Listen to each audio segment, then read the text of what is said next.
mean the big jug? Instead of using the cap, because I always felt like it wasn't enough. You mean, you just pour from the jug? Yeah. Me too. I mean pour. You know why we do that? Pour. Does it make, because you know the at the laundromat, they be like, don't put that much soap in it. And then the machine.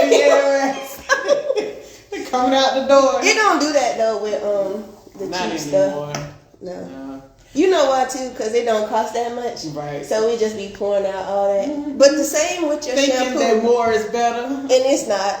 That's why the professional people tell you what to use, how much, and you really notice that you don't have to use that much. So that myth was, since we're on live, since we're on live, that myth was, what was it? So that myth was talking about salon quality products being better than drugstore products. Yes, and then your thing was yes or no? My thing is yes. Overall, right? Overall, because I feel like salon quality products use better ingredients as well. Okay. Yes. And I would say overall, yes. I have to look for more drugstore or beauty supply stuff more than like I know for sure if I get this particular professional brand, I know it's gonna work. Right. Okay. But as salon owners, I feel like we still try drugstore products because we still want to lead our clients into the right direction. Right? Yeah, and they're not all buying and those. Not everyone can afford to go buy a $40 thing of shampoo. Yeah. So there are some $5 things of shampoo that will get you by until you come back to the salon. Yeah, if it's $5 now, because you know they be spending like $13 on them little 6-8 ounce jars of stuff. Yeah. That they scoop out 2 scoops of conditioner and that's it on natural hair. But the moral of this myth is don't assume that salon products are automatically better. Do your research. Do your research. All right. And we'll help you with that as well. That's our job. Yes. All right. What's the next one? So the next one is going to be, does coconut oil work for every hair? Baby. Or the myth is that it does. Okay. Now, get into it. It don't. No. Coconut can actually be more damaging to some people's hair than it is to others.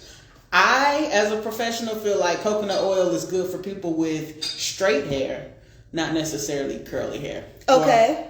Yeah. So, according to the research, it says that coconut oil is not a one-size-fits-all product. It can actually dry out some hair types by creating a barrier that locks moisture out. Now, what was this, about 2 years ago that me and you talked about coconut oil? We had fun Was that when, was it was probably a little more when coconut like got on the front of bottles, I feel like. And then you had said you didn't like this one, go live. Constance going live too. Because we need to. The connection gonna be right. So, but I had told you about it.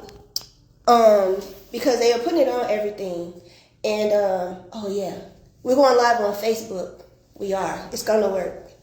But I had put it on my client. Like, it was this company and they had, it was just coconut oil. Like how it was for hair.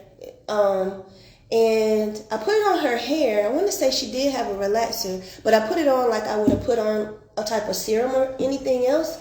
Man, her hair, it felt like straw. And that was before I talked to you. What are you doing? Trying to find the right one. There it is. Oh, yeah. On Prevail. Prevail's going live, y'all. Prevail Natural Hair on Facebook. And we're going live on Fifth and Harlow on Instagram right now. So you guys can find us on the replay all day today.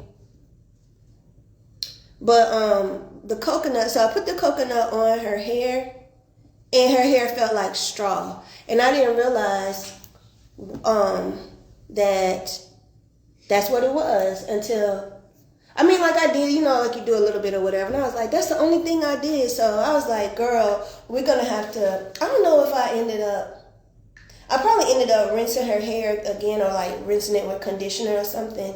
because her hair and otherwise was great condition, and I know that's the only thing that I used was that darn coconut oil. But I never noticed that before. Yeah. But I guess I never also just used straight coconut oil on someone. You know, it probably was mixed in with something or. But then after that, I don't know if I had met you. I don't think I had met you before because I was in another salon, like room. But then after that, you was like, no, I don't like it. Yeah, see, I don't like coconut oil on natural hair mainly because I feel like it tends to clog the hair up. And it stops moisture from penetrating. Which is what that thing said. Yeah, wherever it says locks moisture out. So coconut would it be a sealer or no? I feel like it would be not necessary. I don't recommend it at all on my end. Because it could cause. Because it causes more damage because people overuse things. And once you overuse it, that straw ain't gonna do nothing. Raggedy straw. Raggedy. But once you overuse it, I feel like it takes about 4 to 6 months to break it back off, right? And to do that, you still got to use a lot of moisture to loosen it up. All right, so you have written down something for the different porosities. So for high porosity hair, I definitely do not recommend coconut oil because a lot of times when hair is high porosity is meaning that it's not getting moisture, right? It's not holding moisture. So using coconut oil would actually put a greater effect on not receiving the moisture that your hair needs. Okay. I don't use coconut oil at all.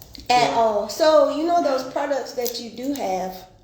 They don't have coconut in them? None of my... Well, I'm not going to say none because we do use Design Essentials. That's what I was going to ask and they have some coconut, but I think the coconut value and the level of the coconut straw. In that product is not damaging. Yeah, I think like you said, using the makeup of that is definitely not damaging the hair. This is some bull crap.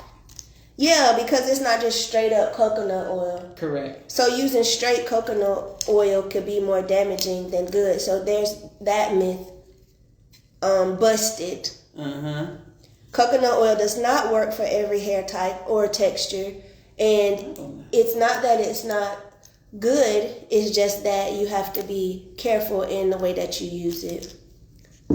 So before you slather your hair in coconut oil, you got to understand your hair's needs first. So that's myth 2. Is it doing it? I don't know. Go live. I don't know how to do these. We going I don't know how to do these things. Why is my face so close? I don't know. That's why I gave it to you, not me. Girl, Facebook got us on magnified. But no, so for coconut oil, I think you should definitely do your research on if it's good for you or not, or if you're having issues with your hair. Definitely trying to figure out if coconut oil has been something that you've been using. I don't recommend it. Some people do. Maybe put it I would just say no. Just say no because it's gonna cause more problems. Sorry for the lag. Yeah, just trying to figure out, this phone. I ain't gonna tell y'all what kind of phone it is. Just leave it right there. That's fine. We're just trying to be on live so more people can understand. So we're gonna move on to myth 3, y'all. Loose curly hair, wavy hair is the only good hair. No. Meaning, is that the best texture? I think that's everyone's dream texture, or a lot of people's dream texture, but I don't feel like that's the best hair. Good hair means healthy hair. So you can have unhealthy, loose, curly, wavy hair. Yeah. I think it's like, you know how people assume that a certain hair texture is good hair and bad hair. But there's no such thing. And I know I've said it because that's what we heard growing up. Oh, they got some good hair. That's some good stuff right there.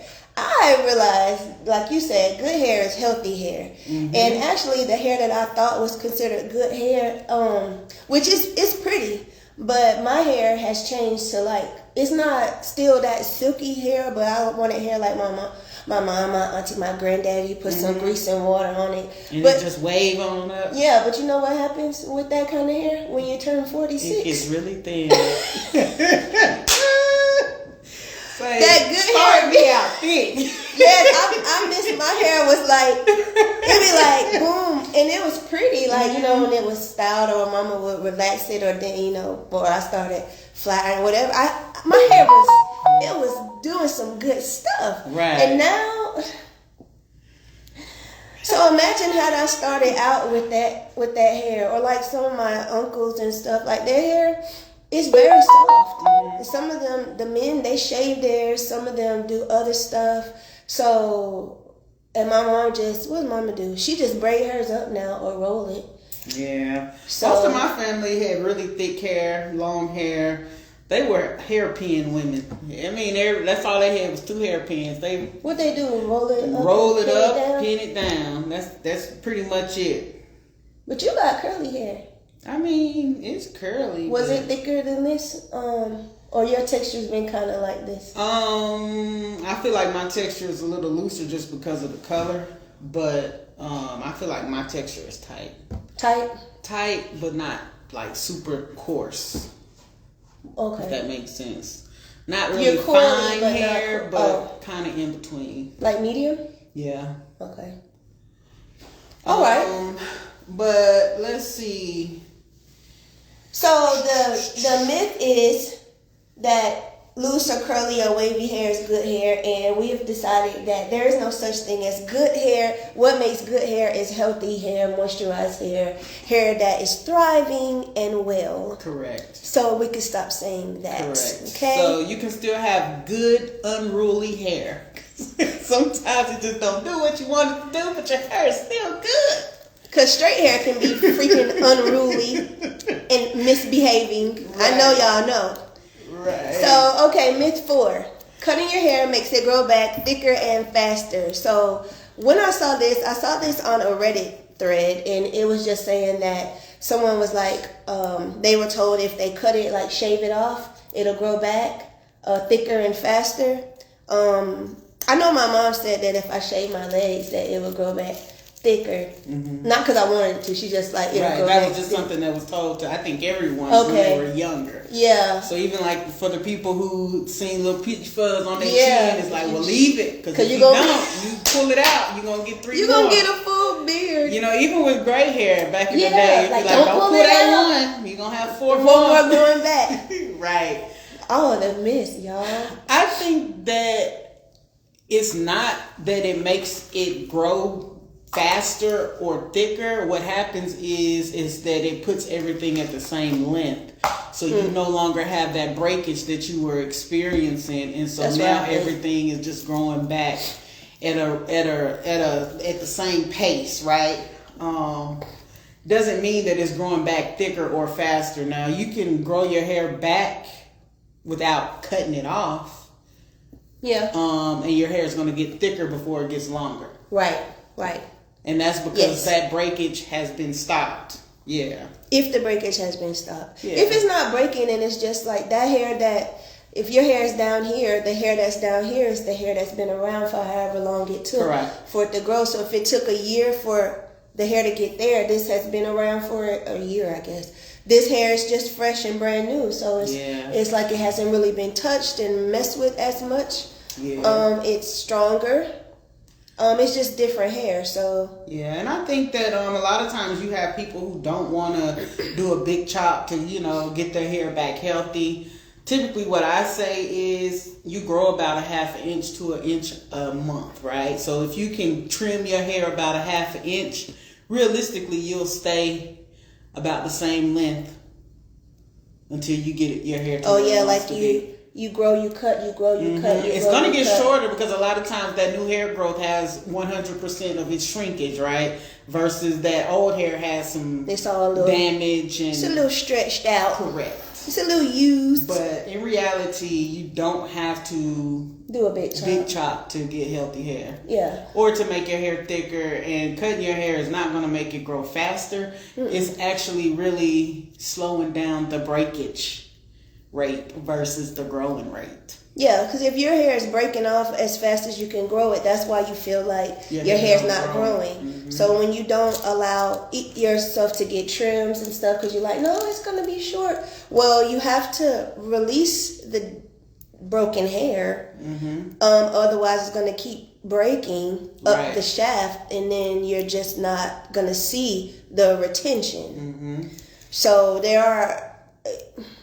but cutting it off does not make your hair grow back faster, or because you could cut it off and still treat it badly. Because it all depends on what's happening, how you're detangling, what you're using to detangle. Yeah, you probably are treating it better because it's brand new hair and you feel like, ooh, it's fresh. And then that's why it seems like it's growing. On top of, like you said, there's no hair that's the old hair, no dead hair, no broken hair that you got to fight with, because now you got two different things going on. And we don't want to deal with we don't think about too that all the hair on your head is not the same. Right, everything grows at a different rate. But everything is different. Like this hair requires something, that hair, that all of the things kind of require something else, but you're treating it all as if it's one and the same, which is a lot of work, but I'm just saying. Hair is not as easy as it sounds. Yeah, so to minimize the breakage, it would be something that you would focus on, not necessarily cutting off your hair because you feel that you're not getting anywhere. Right. Trims help maintain hair health. Yeah. Being consistent with that will actually keep your growth rate faster than your break rate. Right. Depending on the products, of course, there's a lot of other things that go into it, but a lot of people skip trims. Which is worse than using bad product. Really? Because, please. Right. But no, okay, let's go to myth 5. Myth number 5. Washing your hair too often causes breakage and dryness. A lot of people believe that, but then you have a lot of people who believes the exact opposite. Because I hear a lot of people that say if they don't wash their hair enough, it's not going to get moisturized. So they wash it at least once a week. What? Okay. But I was just gonna ask, but I didn't want to. Should I ask now? Sure. Might as well. You said if they don't wash it enough, it doesn't get moisturized. Correct. And what are they saying? Moisturization. Because I think a lot of people who say that to me feel as though. Should I say this or should I not? I'm gonna say it. I don't really feel that they fully know how to care for their hair. Okay, that makes sense. So they feel that they must shampoo their hair in order to moisturize. Okay, that's what I was trying to figure. And that's good when somebody talks to you. Then you be like, oh, that's what you think. Let me tell you this. Correct. Because they're thinking that's the only time they can get the moisture. Do they mean that's when they put conditioner on? Conditioner. But they're not. A lot of people skip moisturizer and leave in. Like they don't have a good routine when it comes to the hair maintenance. That makes perfect sense. That's when you attack that. But as far as me growing up in New Mexico, long time ago. Yeah. My grandmother said that dirty hair grow better. Wait, no. Actually, I had a client when I was in Mississippi. So I started doing hair. A young girl, but she was like, I think I asked her when the last time she washed it. It wasn't even really dirty. I mean, but she was like, "What that girl? It was some long, okay." And she was like, "Well, cause I thought when you don't wash it." I was like, "No, baby, no." But like her hair didn't stink. No, it wasn't really even crusty. No. I think it was like normally dirty, but that's a lot of things that people say. I don't know that okay. I would say that for this myth that washing your hair too often causes breakage and dryness, I'm gonna just stop with the breakage. And I would say that I would agree, right? Because weak hair is wet. Or wet hair is weak. And a lot of people use the wrong tools to detangle. They use you know, they don't really properly detangle. They may just do a finger detangle. So or rip through it with certain brushes and combs. Yeah, and don't do it from the correct way because we're tired. Right. So and you be like, I would say a good 40% of people pull their hair out versus it breaking on them on its own. Yes. Yeah, you said this last time too. Yeah, so which definitely is why that makes dryness to me would come from the type of products you're using. Right. So if you're doing apple cider vinegar and a cleansing shampoo every time you shampoo your hair, ooh-wee. She said, ooh-wee. Ooh-wee. But some people do, which is crazy because that's where the dryness is coming from. Yeah, it's the products because... Yeah. So you could be causing your own demise when it comes to your hair. Yeah. Dang, your own demise. You can, and you know that it's gotten dry as soon as you put that thing on there that you thought you needed that week. You didn't need that, and your hair be like... And then you're trying to fix it with the next thing, which might be another... Somebody's going to say a protein treatment because my hair is breaking. But your hair is breaking because you're pulling it out. Your hair is dry because of the vinegar, the apple cider vinegar. Yeah, so you don't need protein. And then the protein is actually going to dry it out even more. And now when you wet your hair, it goes like this, like she says. And then it's like, well, I can't detangle my hair. Of course Baby, no, you can't. Your hair is like, just stop. Just leave me alone. But no, it's definitely... We're trying to fix it. We're going to fix it mode. Correct. So understanding that just because your hair is breaking doesn't mean that you need to strengthen it, right? It could be you. Yes. It could be you. And yeah, it is us. Well, it could be us. And you know what? I had talked about this on some video I did, but it is that because I've done that. You automatically assume that you have to repair something, meaning protein it. Correct. And then everybody's looking for stuff, or they look online. It's like protein products for protein. Put the protein, strengthen, rebuild, repair, and you're doing all of that, and your hair doesn't need that. Correct, because you can protein your hair to death. Literally to death. Meaning, and it can at this point, break you're like blocking out straw, any moisture. And if you were able to wash your hair in front of a mirror, you would see that the water would repel just like it does a windshield in a car. It just beads up and rolls off because it's not penetrating anything. Right. So this hair wouldn't even, to me, be porous. This hair is just completely proteined to death. Yeah, no holes left at all. It can't take in anything, and that's not a good thing either. I actually don't mind. Hair should have a little porosity, in my opinion, because it needs to be able to take things in, but also not. You don't want it to all fall back out. I mean, so when it's imbalanced, hair does have a little bit of correct. porosity. So if you really think about it, when you break down African American hair, our hair cuticles are already kind of open. Mm-hmm.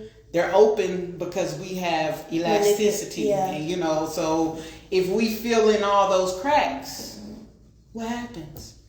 You have no stretch no more. So now when you pull it off, it just pops. It's just coming off. It just pops. It's because you're not moisturizing your hair enough, or you're doing too much of everything else, not realizing that your hair doesn't have moisture. So how often do you recommend? Because you have mostly or all natural clients. Besides people transitioning.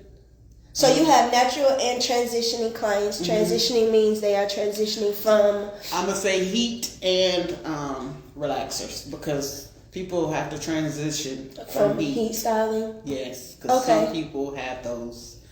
homemade relaxers. That's what we don't call it, okay? Yeah, they physically broken the bonds all the way down. Correct. Made it a little relaxer without the relaxer. Okay, so how often do you recommend those clients, or just people in general? Is there even a set schedule? Because I don't think there is it's not like a one size fits all. How often somebody should wash their hair? Oh, so for me and the way that I like to work, I don't like for my clients to touch their hair at all. So, if you like to get your hair shampooed every 2 weeks, we'll do every 2 weeks. If you want to go every 3 weeks, we're gonna make your hair last 3 weeks. So it's kind of up to that person.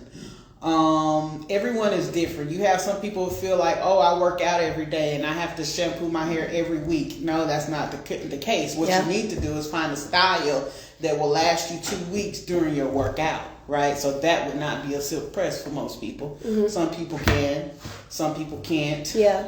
But if you can find a style that's kind of multi-styled, meaning just say 2-strand twist this week, take it down next week. And some people, by the 3rd week, they even like it more. Some people can't take it. I like a good little 3. Yeah, so, I got like a good little fluff on the twist out. Right. So it kind of depends on. So it's tailored to the person. Yeah. Yeah. Unless there's some special needs, like they got. If you get a sew-in, I'm not say a sew-in because you can shampoo a sew-in, but I don't shampoo sew-ins only because all of my clients don't like to sit under the dryer, and you can't get a sew-in and get a shampoo and then leave wet. That ain't how this works. Who does that? Who does that? People do it, but no. No, you're not gonna leave wet. But so just say if you have braids, right? Do you shampoo your braids or do you not? Yes. I don't. I've started shampooing my clients' braids. Yeah. I only want my clients to go 6 to 8 weeks. She didn't have. I watched it in between because she got. I think one of them has a reason that she stretches hers all the way out because she got 2 kids and she tired. Mm-hmm. The other one, I think it was only like 3 weeks, and she don't go 6 because she just don't want to keep it in that long because she be nervous. But it was like cornrows. But we just had like cleaned it, like washed through them, and used like the shampoo that her dermatologist gave her. Okay. So, but typically I don't have a lot of people once they get braids, they they kind of it's like the in between. Mm-hmm. Yeah. I mean, I feel like that's healthier just because hair is weak when it's wet. So when you shampoo braids and things like that, can you rinse out all the product? You possibly can and you possibly can't, right? Not everyone shampoos the same, so you may have someone or even someone at home who shampoos their hair and they just run the water through. But a lot of times you have to like super rinse. You do. You have to keep. Yeah, if you have a good water pressure. Mm-hmm. But just do the best you can. I mean, if your head is really dirty and it gets flaky a lot or whatever, just sweaty or you don't want to go to work stinky and all that stuff, you got to do what you have to do. But you just want to be careful in what you're using, how you're caring for it, and how you're manipulating your hair. I think my biggest thing is if you wash it and you get all that caked up skin and dandruff around the base of the braid. Yeah. Now that is another topic, only because I feel like some people, I'm starting to really look at this. Mm-hmm. I think some people shouldn't get those styles, meaning only because they cost money. So I think if you want a protective style and you have scalp issues or, you have scalp issues or maybe you sweat a whole lot and you just produce a lot of moisture, you should look at styles that last for a shorter time but still give you that ability to not mess with your hair. Like you might get, let's say crochet braids cost $100. Let's just say that. And you got those and you only say, well, my hair starts acting up or I need to use that stuff in 3 weeks. That's your 3-week style. You wouldn't be getting braids like individual braids or things that last 6-8 weeks because you're, for one, going to waste your money. 2, you're not going to be able to care for your hair the way that it needs to be because of everything that happens. Like the scalp starts to... The scaling happens, it gets around the braid. Now that gets inside of the other braid. It doesn't look good, doesn't make you feel good. You can't properly treat your hair. So I think... Okay. She about to say something, but she been talking for a minute. Okay. But But I just think that people should get certain styles so that they can be able to get their treatments in between, and that they don't waste money in the midst of it. Now, what you want to say? And I'm gonna get your phone because she got some people on Facebook, and I think they might have questions. which is fine, right? But this goes to the trichology, Constance. Whenever you have issues with your scalp and you start wetting your scalp, those issues are actually going to become more and more prevalent. Meaning those shampoos are made to make your scalp peel. So when you're using those shampoos with braids and styles like that, your hair is going, your scalp is going to peel. So sometimes the shampoo can cause the flakiness to be more than what it would have been without shampoo in the hair. But anywho, that's not what we're talking about. What was that about though? What do you mean? What you just say? You said those things do what it's supposed to do, which causes it. So are you saying once they get the shampoo, then... So because that's the treatment, so should they not get the protective style after that? No. So keep doing it. So whenever people get protective styles, say they want to get braids, even though they have scalp conditions, right? And a lot of people mentally get into the fact of I need to use this shampoo every 3 weeks. Just say that. Oh yeah, right. Because of whatever they told them. Correct. So once they start using those shampoos, just say if you put that shampoo in your braids. Look at her hands. Oh, I'm sorry. She teaching. Let her cook. Let her cook. Go ahead. When they use their braids every 3 weeks. But you know what I'm saying? But come on, trichologist. Whenever you put that shampoo in your braids. Yeah, you did tell me that. Your scalp is going to peel. Because it's supposed to. It's supposed to causing peel. the first 10 layers of your skin need to come up. Correct. So that's why you could be making it worse by shampooing the hair with those shampoos. That's what I'm trying to get you to say. Because like I said, I'm looking at that like, I feel like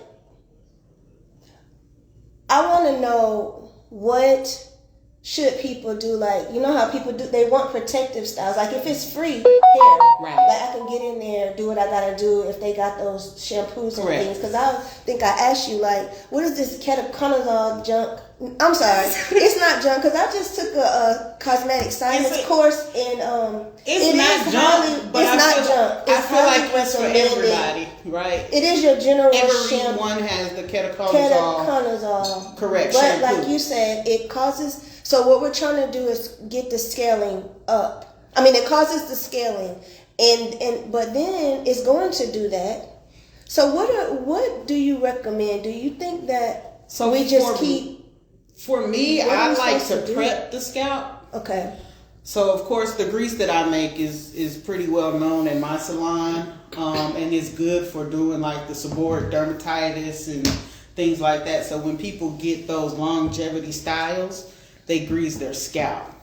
And what is your grease doing? So the grease is actually keeping down the inflammation. Mm-hmm. It's not causing any redness or itching that a lot of people deal with when they have those type of scalp issues. So they're not walking around doing this all day. Okay. And if they start to itch, they can use the grease. It's going to stimulate the scalp and alleviate those issues. Okay, but so my question is back to somebody that gets a protective style. Mm-hmm. Are you saying that they just get the protective style, they still got to use the shampoos whether they are prescribed or store-bought, because a lot of them have the same stuff, zinc perithione or perithione zinc or ketoconazole. They're still sort of, they create the scaling. They want. Correct. Okay, so are they to just get the protective style and just keep treating and using the hair greases? I because feel it's gonna like happen so it kind of depends, goes. right? So most of my clients that I work with are very consistent, right? So we might just say if somebody who has seborrheic dermatitis, right, they come and they just say, I need to get a protective style. I'm going on vacation next week. Let's do it. Because vacation ain't waiting for no dandruff, right? She got to go places. We got to steam the scalp. We definitely got to prep her scalp for this longevity style. Now this style for this first kind may not last 6 to 8 weeks. It may only last 3 due to the fact of her needing to shampoo her scalp. But we're not going to shampoo her scalp with the braids in. Right. I wouldn't. Only because I know what the shampoo does if we're using a prescribed shampoo. Which is why I said they wear something for like 3 weeks, right? I feel like people...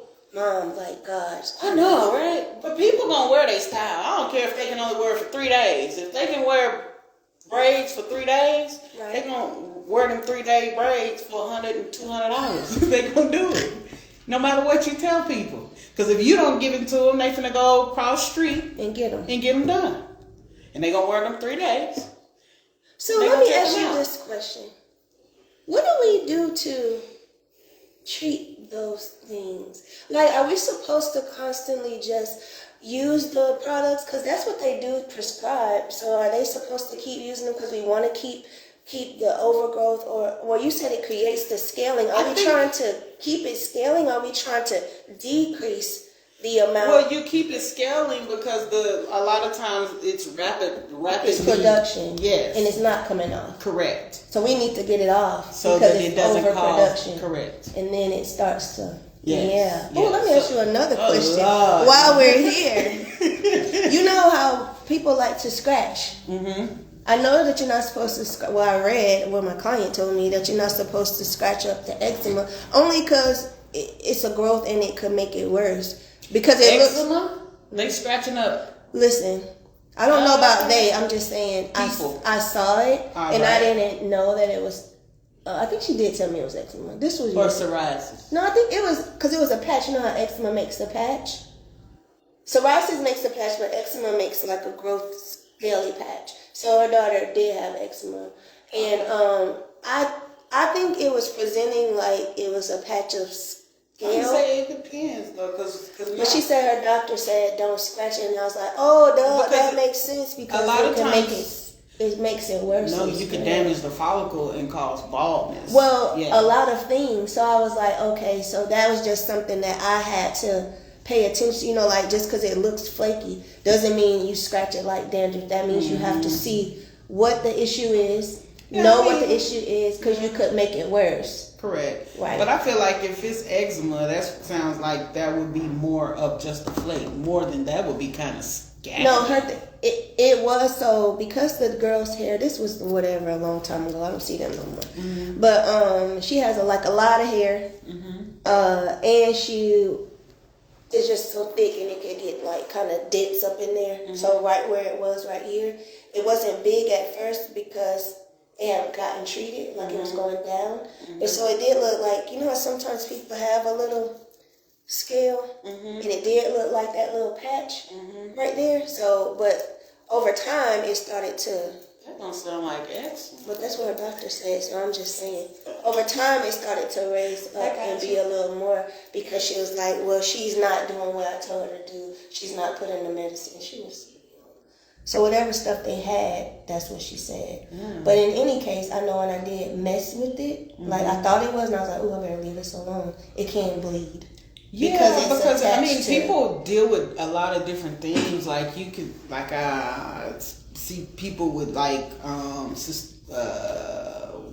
what is the word? She was gonna say systemic racism in the country. Of course. She wasn't gonna say that. She wasn't gonna say that. Oh my gosh, no! But people who deal with different scalp issues. No.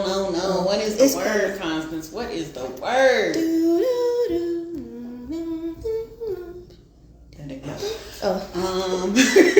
But anyway, when people deal with different types of diseases and things like that, sometimes they are seen on the scalp. Oh, right. When they have internal stuff. Correct. It what is the word though? I don't know. Constance, come on now. It's gonna come. It's gonna come, but we ain't even talking about that right now, y'all. We back on the myths. Cause I done lost my train of thought. We actually were done with the myths. Fix this. Girl, child, honey. We were done with the myths. We have 5 myths. 5 hair myths. The last one was washing your hair too often causes breakage and dryness. And I asked how often should you wash your hair. I think we said it was dependent on the person. And it depends on your hair type, your lifestyle, what you got going on, all the things, all the stuff. So there is no one size fits all hair washing schedule, but tailor your products to your hair washing schedule and to the needs. Correct. Severia, Miss Judy said Severia. Miss Judy, you mean the word she was trying to say? Yeah, but no, it was golly. You said people have different things they have that different prevent themselves. internal issues. Oh gosh, come on, Constance. Well, not internal sicknesses. You know, in the blood. Yes, this passed down. Disorders. No. Genes, genetics, hereditary. Keep going. You getting there. Start with an S. But it's not Severia. It starts with an S. Oh my God. I don't know why I want to say is it a disease like sickle cell? Yeah. Like, yeah, but what is it called? Come on, Constance. What is sickle cell called? Or what is the general term? The general term. Child, I don't know. I don't know either. Anyway, sickle cell? It's not sickle cell? You about to look it up? But it's not blood disorders. It's not. This that psychology stuff I be forgetting. Just that little name is crazy to me. Well, so while she's looking for it, there are a ton of myths that are out there. There's another myth that's not on here that have you ever heard of growing dandruff? Like you said, your grandma said stuff, everybody, auntie and mama and people. Have you ever said that people have growing dandruff? Like that wouldn't be seborrheic dermatitis?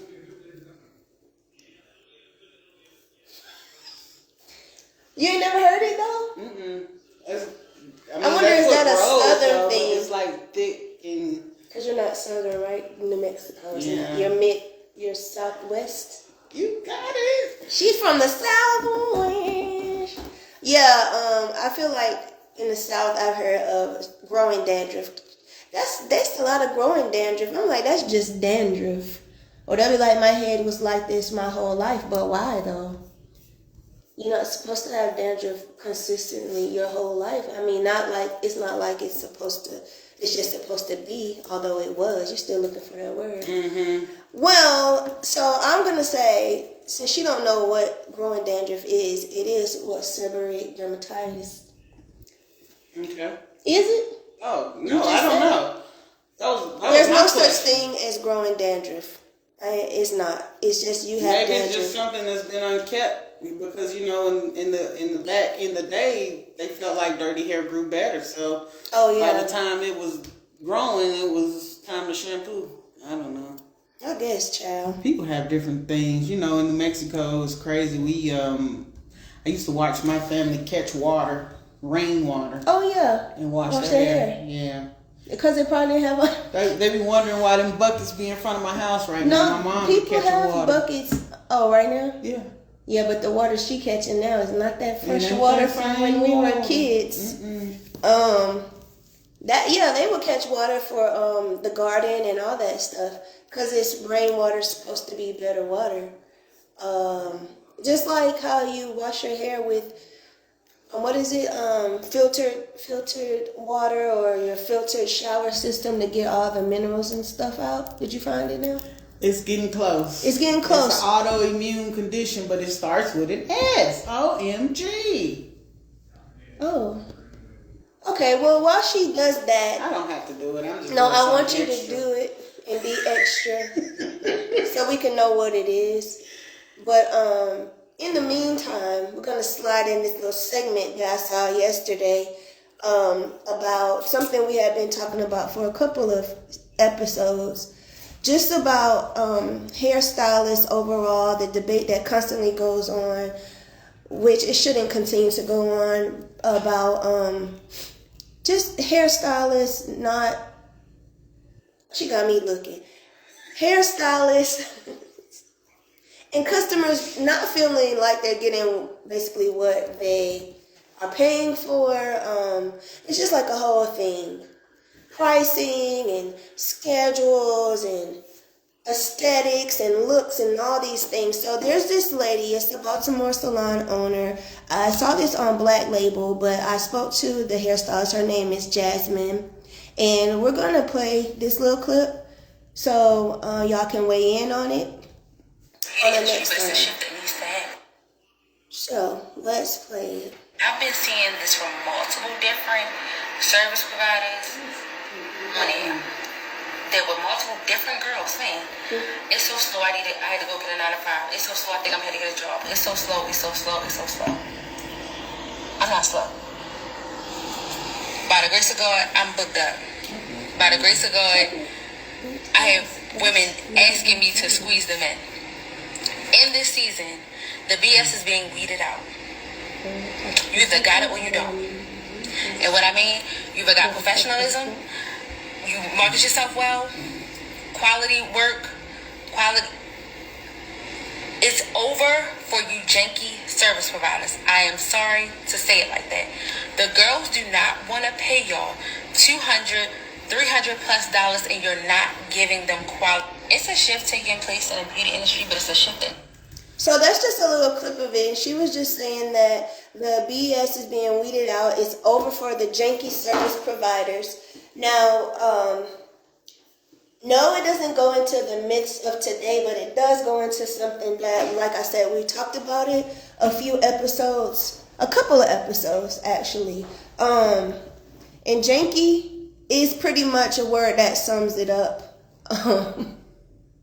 Because I feel like people are still getting, I feel like people are just kind of like getting over these days because we're so like the products where the product might say it has the special things in it, olive oil and this and all that stuff, and we just get so enamored by the packaging and how something looks, or by the person who might be a celebrity or a well-known person, and then we just run to that instead of sticking to what works, or instead of sticking to, hey Zach, instead of sticking to what's good, or what we were told by our stylist or whomever that we know that works. We don't give that a chance because we want to run over here and want to run over there. Back in the day, that was called chair hopping. Mm-hmm. It's probably still called chair hopping because we always want to go to the next best thing, that what we think.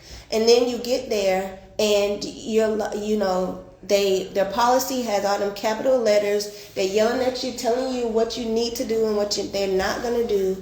And then you get there, if you make it to the appointment without getting canceled, you get there and you get subpar work. You don't even get somebody that can not even diagnose something. Like, I'm not a trichologist, doesn't mean I don't know. There's my straw side note I was looking for. Doesn't mean I don't know what I'm looking at for the most part, but I know enough to say whether or not you need to go somewhere or you need to pay attention to this, or I see a spot on your scalp or something that's missing, like hair that was there, but it ain't there today. We need to pay attention to it. And I think that beyond that, there's just too many people that want to portray being a fancy hairstylist. And there's a lot that are fancy on the outside. They really do want to learn, but there's a lot of them that they just don't. So they want to get the money. You get in there. You pay them because you pay them. And then they're on to the next person. So like she said, I just think that just like bad hair products, bad, customer service, that stuff's not going to last. Yeah, definitely more and more stylists who are money driven are being exposed, right? And I'm not going to say most, but there are some money driven stylists who only get one-time clients.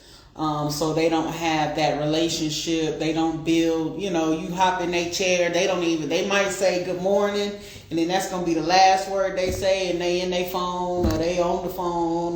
They really not giving you the time that you're, designated to you to be paying $250. Like, yes. You should be definitely able to have a conversation with somebody to know a little something about them. You don't have to give them your life story, but You gotta get some kind of background so you can start to figure out, because I think, and that's the thing, some people don't even know how they relate to their stylist. Like, we're not relatable. I just sit in her chair and she do my hair and I leave.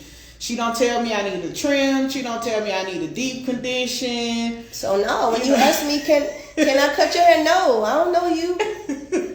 Then why you here? Because I'm here, but like I don't trust you yet. You don't even ask me questions. I don't know what to say to you. And that's what I think me and Kim were talking about this the last time. We were talking about, and the camera cut off on us, but a lot of that conversation was not recorded. It was not recorded. But to me, clients hire us to do hair, right? Yes. We're hired to do hair. We're supposed to treat you when you come in like you should be treated. Right. And to me, if you hire me to do your hair, let me do your hair fully.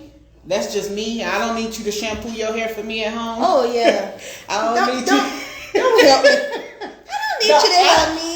I don't even need you to detangle your hair for me, right? I just want you to take it down, unless you want to pay for a take down. But if you could just take it down and show up, that's it, right? Yeah. But you have so many rules and regulations before showing up at a lot of these different stylists that, on the other hand, they don't even give you the courtesy to show you the same, right?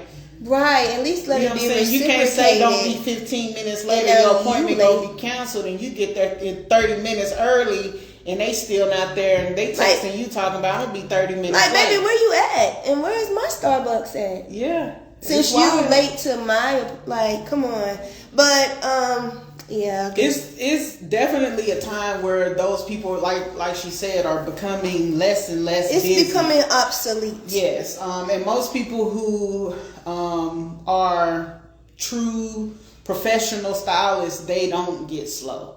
No, you get a typical little, maybe, but you don't get that just dead zone. Unless it's like how we had the pandemic, and people still wanted their hair. Even during the pandemic, people still wanted hair. I grew. Like I got another 2 sweets during the pandemic. So. Well, you mean when we came back? No. When we got locked down? Basically, yeah. You was doing people. No, we're not.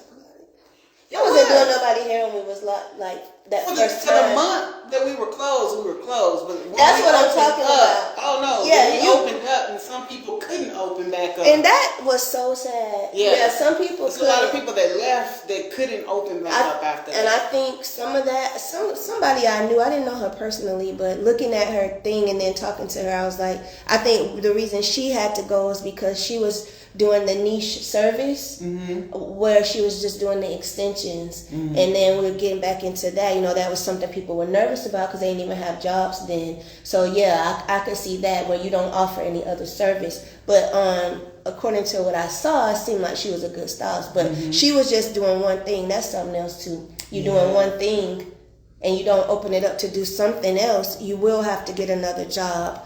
Yeah, because people tend to. I'm gonna talk to y'all later because my phone's about to die. People tend to get styles like seasonal, right? Oh yeah. Winter, you have your silk press people. Like they said, silk press season. Yeah, so is it silk when you press have those season?